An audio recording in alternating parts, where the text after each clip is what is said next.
Hace ya muchos años echaban por televisión una serie espantosa llamada Los Diminutos, pero que curiosamente refleja muy bien lo que a punto estaba de realizar la llamada generación tapón a todas las que han venido detrás. Como ya he dicho en otros vídeos, no son las ciencias las que mejor predicen el futuro, sino las artes, y los personajes de esta serie son un claro ejemplo de premonición sobre lo que se nos avecinaba. Intro y paso a explicarlo.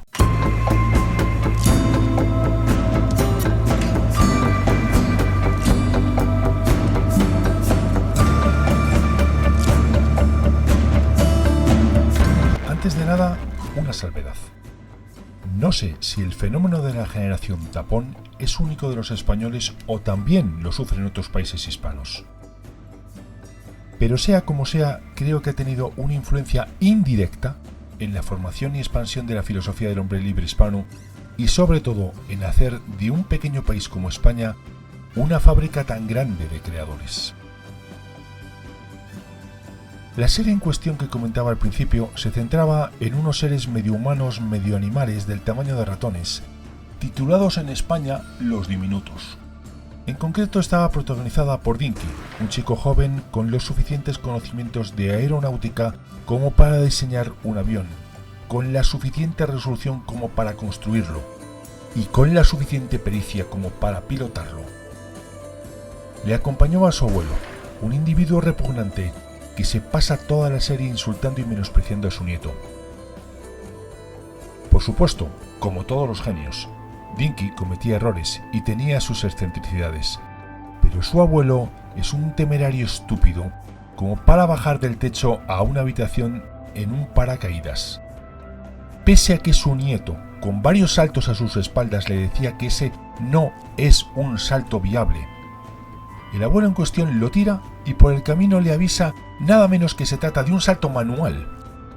Por fortuna, salvan la vida cayendo sobre una raqueta. Estupideces así cometidas por el anciano contra una persona que le supera en todo eran muy frecuentes en esta serie.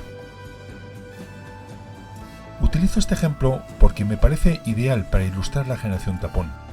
El término generación tapón al parecer se lo debemos a Josep Saray Cuyel en su libro homónimo.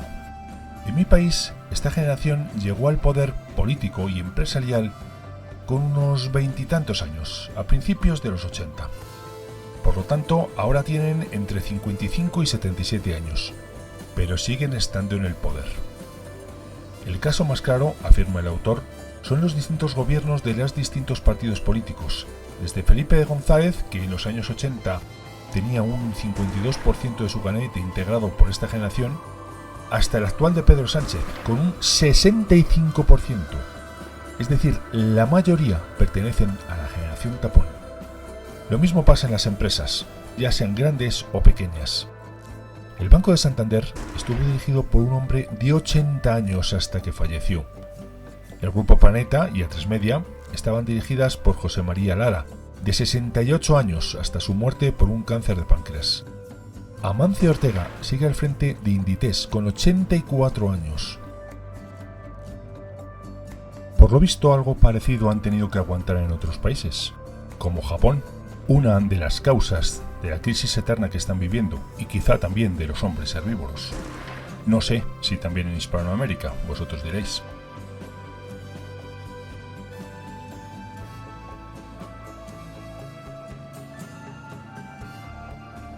Los miembros de esta generación se caracterizan por tener una formación muy baja, como el abuelo de los diminutos. La inmensa mayoría no posee ni carrera universitaria, pero no dejan de alardear sobre lo muy buen bachillerato que tuvieron, aunque paradójicamente tampoco dejan de repetir lo malo que es el que ellos han creado e impartido. Muestran una resistencia innata a reciclar y a preocuparse por el planeta, pese a ser muy catastrofistas con el planeta que legan.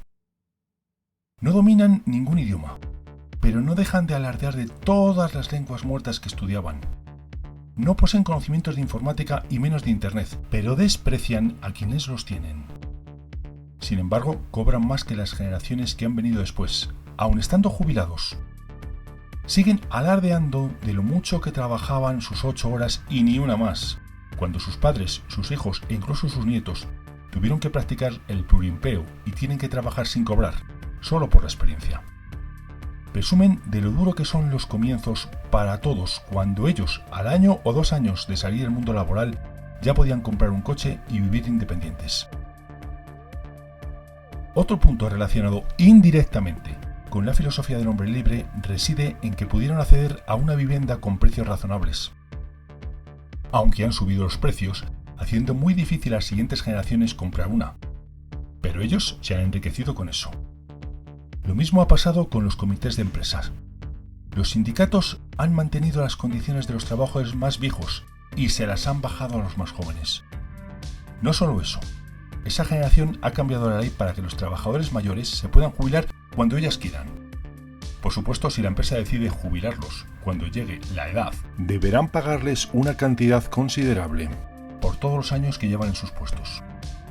Puestos de los que no sabemos ni cuántas innovaciones, ideas y proyectos han echado para atrás por no encajar con su visión anciana del mundo. Ideas y proyectos que podían haber creado no se sabe cuánta riqueza, que se considera una de las causas por las que Japón vive una crisis interminable y en España existe un paro crónico. Pero no solo eso. Ese deseo de no adaptarse a los tiempos siguen haciéndolo con el teletrabajo, luchando denodadamente por impedir que se implante. Y hablando de trabajo, ahora el tema que los une indirectamente con la filosofía del hombre libre es: tuvieron desde muy jóvenes un trabajo estable, pero les dan a las generaciones posteriores contratos temporales con una remuneración más baja, pese a su cualificación. Además de muchas otras ideas como retrasar lo más posible la informatización de los trabajos y escuelas, negar la burbuja inmobiliaria, traer la idea de que la web no tenía futuro, o como dice Freddy Vega, que las mujeres con hijos trabajan menos. Por lo tanto, tienden a menospreciarlas y a remunerarlas aún menos. El conflicto generacional es común a cualquier sociedad. Algo similar deben haber lidiado británicos, alemanes, estadounidenses, pero quizá la diferencia española es que el boom demográfico se retrasó una década, hasta el desarrollismo de los 60. Por lo tanto, la generación más numerosa llegó al poder cuando se produjo la transición española de la dictadura a la democracia. Pero además, punto este de importancia, esa misma generación, contaba con unos 40 y tantos años cuando llegó a la sociedad la informatización y más tarde Internet, algo que no conocían, no comprendían y en una gran mayoría no querían comprender ni conocer, pero tenían medios para despreciarla y arrinconarla hasta que no quedó más remedio. Siempre se ha indicado la diferencia entre las empresas estadounidenses y las españolas por la edad de sus directivos. Sin embargo, toda esta generación no deja de creerse muy superior a los que han aparecido después, porque a la hora de despedir, ¿a quién dan la patada? Habitualmente las personas que se creen superiores tienden a ser generosas, a participar en asociaciones benéficas y prestar su ayuda, pero la generación tapón en el fondo se sabe muy inferior a las que han venido detrás. Por esa razón, sobrevaloran la experiencia, pero solo la suya, y sobre todo desprecian a todos los que valen más que ellos porque pueden jubilarlos. Como toda persona prescindible se cree o se termina creyendo imprescindible.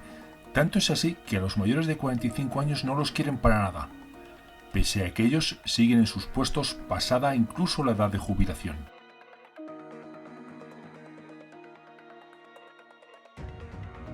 Siguiendo la tesis de Sala y Cuyel, la generación inmediatamente posterior a la Guerra Civil Española o a la Segunda Guerra Mundial ha empobrecido a las siguientes para tener y retener su nivel de vida y de poder.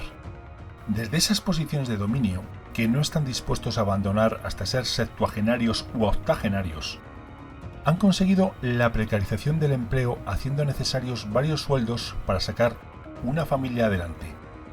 Pero no se trata solo de sueldos. Crear un hijo puede llevar 18, incluso 20 años, con ellos en el poder aún más.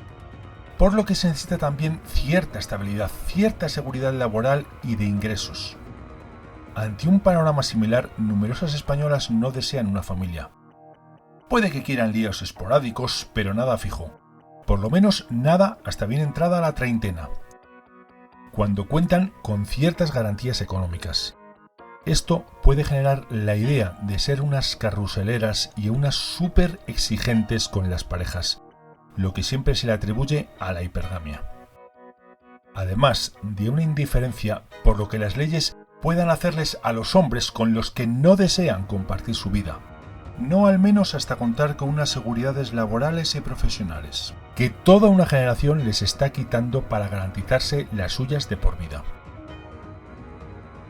Como dice Sala y Cuyel, todo esto no suele publicarse ni hablarse en los medios de comunicación por ser sus directivos pertenecientes a esa generación, como Juan Luis Cebrián al frente de la corporación española Prisa, quien a sus casi 80 años sigue dirigiendo toda la corporación con unas pérdidas y unas deudas considerables, pero que solo con su sueldo se pueden pagar lo de 3 periódicos digitales.